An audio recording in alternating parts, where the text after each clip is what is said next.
एक बार फिर से हम जो नए पोर्टफोलियोज हैं, कैबिनेट का जो स्वरूप है, उस पर जानकारी के लिए चलेंगे अपने सहयोगियों के पास। लेकिन जो पहले 3 बड़े मंत्रालय, 4 मंत्रालय हैं, वो साफ हो गया। नितिन गडकरी सड़क परिवहन मंत्रालय के कैबिनेट मिनिस्टर रहेंगे। उनको दो एमओएस इस बार मिल गए हैं।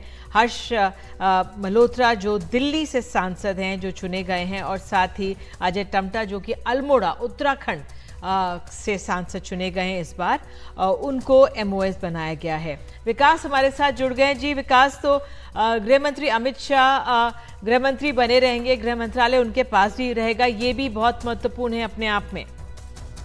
जी हाँ, देखिए बिल्कुल लगातार दूसरा टर्म होगा जब अमित शाह के पास गृह मंत्रालय होगा। पिछली बार जब गृह मंत्री बनाया गया था तो उन्होंने एक बड़ा फैसला लिया था। उनके मंत्रालय ने धारा 370 को हटाने का जम्मू कश्मीर से फैसला किया था।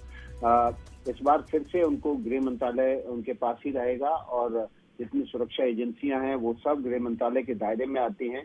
इंटरनल सिक्योरिटी देश की और इसके अलावा बाहर सिक्योरिटी रक्षा मंत्रालय के अंतर्गत आती है। तो ये दोनों मंत्रालय जो है वो पूर्व मंत्रियों के पास ही रहेंगे, यानी कि गृह मंत्रालय अमित शाह के पास होगा और रक्षा मंत्रालय जो है वो राजनाथ सिंह के पास होगा। तो इस तरह से देखा जाए तो इंटरनल सिक्योरिटी और आउटर सिक्योरिटी दोनों के जो मंत्री हैं वो पिछली बार की तरह ही बने रहेंगे। इसके अलावा सड़क और परिवहन मंत्रालय नितिन गडकरी के पास रहेगा। आपको पता है कि पिछले 10 साल से लगातार सड़क और परिवहन मंत्रालय नितिन गडकरी के पास है और देश में सड़कों का जो बड़ा नेटवर्क खड़ा हुआ है, 4 लेन से लेकर एक्सप्रेसवे हाईवे बनने तक का, वो उसका बड़ा क्रेडिट जो है नितिन गडकरी को जाता है। तो ये मंत्रालय उनके पास ही रखा गया है। इसके अलावा उत्तराखंड से राज्यसभा सांसद जो कि इस बार कैबिनेट में राज्य मंत्री के रूप में शपथ ली है, उनको इस मंत्रालय में राज्य मंत्री के तौर पर इंडक्ट किया गया है। और इसके अतिरिक्त दिल्ली के सांसद हर्ष मल्होत्रा को भी सड़क और परिवहन मंत्रालय में राज्य मंत्री के तौर पर इस विभाग की जिम्मेदारी उनको दी गई है। बिल्कुल। और विकास, इंतजार है जो 72 मंत्रियों ने शपथ ली, किसको क्या मिला और फहरिस्त कब तक आने की उम्मीद की जा सकती है?